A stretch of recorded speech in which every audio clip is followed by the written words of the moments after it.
See what I'm saying, dude? Come here, bro. Come on. Yeah. If I come over and try to bust you, you still. No, I'm just saying. I'm not saying.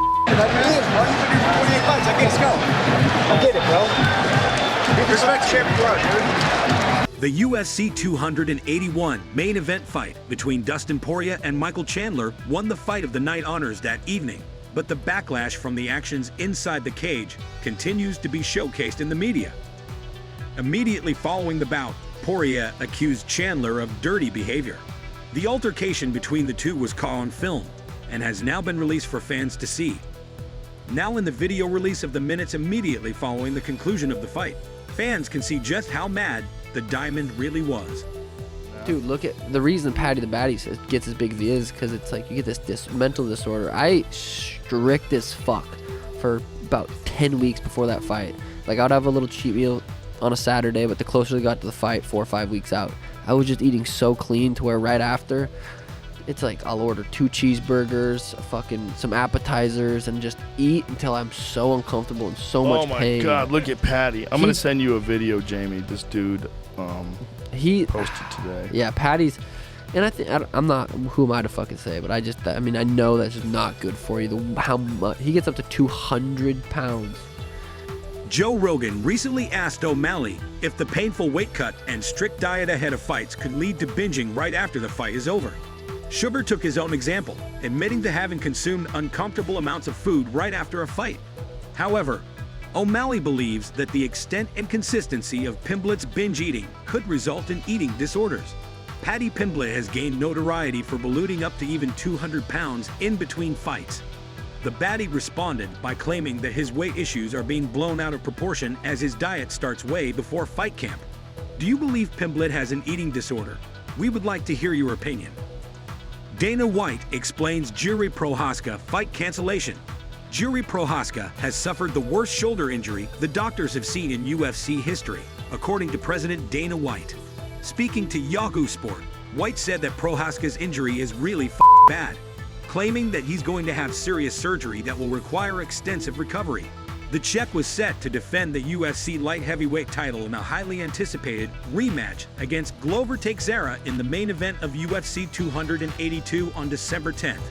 Dana also claimed they offered Glover the fight against Magomed Ankalaev, and for some reason, Glover didn't want the fight, so they had to move on. Blachowicz and Magomed Ankalaev will now meet in UFC 282's main event with the vacant light heavyweight title up for grabs. What are your thoughts on this? Are you surprised Glover didn't take the fight against Ankalaev? Do you think the UFC did the right thing? Let us know in the comments. Conor McGregor reveals plans to re-enter USADA testing pool. It seems that Conor McGregor is now ready to make his return and is actually taking the steps needed to be in compliance with USADA's drug testing protocols. At least, that's the plan he appeared to have when he posted to Twitter during a recent string of fiery messages. I am clear for testing in February. I will complete my 2 tests per USADA, and we are booking a fight, McGregor wrote.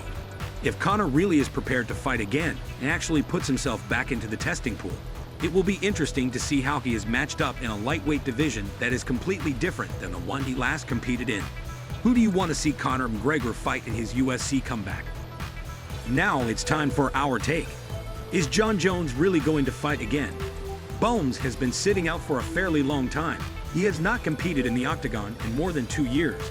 His last fight was a championship bout against Dominick Reyes at UFC 247, where he defended his light heavyweight title, setting a new record for the most wins in UFC title fight history with 14. Being in such good form, you must wonder why did he leave in the first place? Jon Jones vacated his UFC light heavyweight title in August 2020 after a dispute with UFC President Dana White over fighter pay. This is still a controversial topic to this day, but fans are anxious to see Bones back in the cage.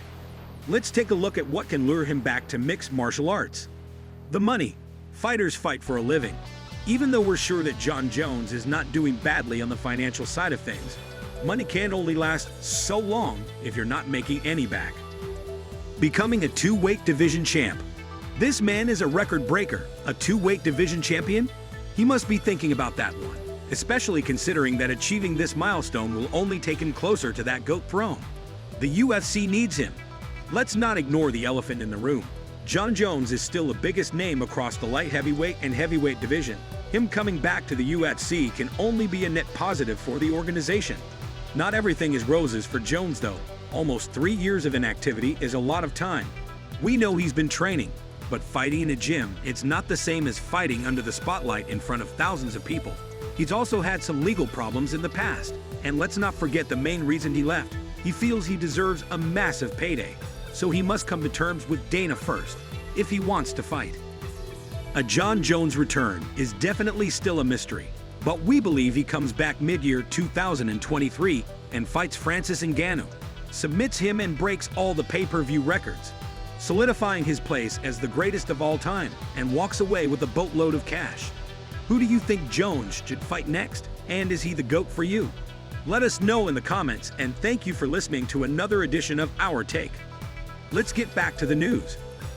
Chael Sonnen claims Curtis Blaydes is Jon Jones' biggest challenge of his career. Can Jon take Curtis down? Well, the biggest thing that Jon has ever won is a junior college national championship. You may not know this, so did Curtis. Jon won it at 197 pounds. Curtis won it at heavyweight. Start to realize that when I tell you Curtis Blaydes stylistically is the biggest problem Jon's ever had, you start to see I'm right. Chael Sonnen believes Jon Jones versus Curtis Blaydes could be a very interesting matchup. According to Sonnen, Blaydes could be the biggest threat of Jones' career stylistically. Sonnen noted that Bones usually takes a toll on his opponents after taking them down.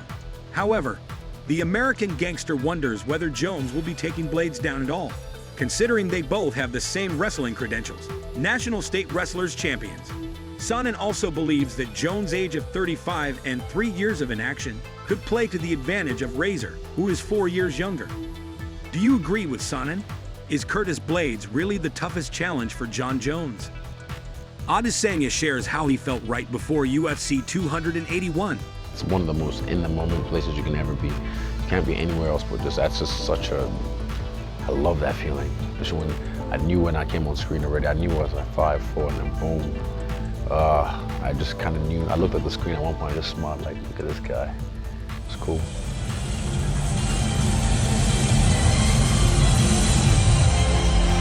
There's that moment like his coach, one of his coaches behind him was like this.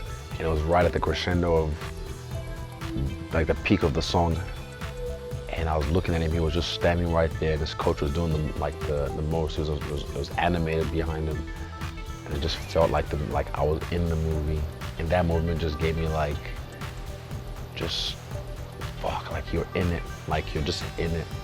That was a perfect moment because his coach didn't even know the track, but just hit it at the right time. Appearing in a recent video uploaded to his YouTube channel, the last stylebender looked back at his recent loss. While reviewing his fight, the Nigerian-born Kiwi also discussed his entrance to the octagon. Izzy, who is known for his vibrant walk-ins, believes it to be the most in-the-moment place for him. The former middleweight champion also recalled how, upon entering the octagon, one of Pereira's team members threw him a throat-slashing sign at the most appropriate moment, instantly getting him powered up for the fight. That's all for today's video. If you want to know the latest UFC news, subscribe to the channel, hit the notifications bell, and click the like button so you don't miss any details about the upcoming fights. Thanks for watching. See you soon.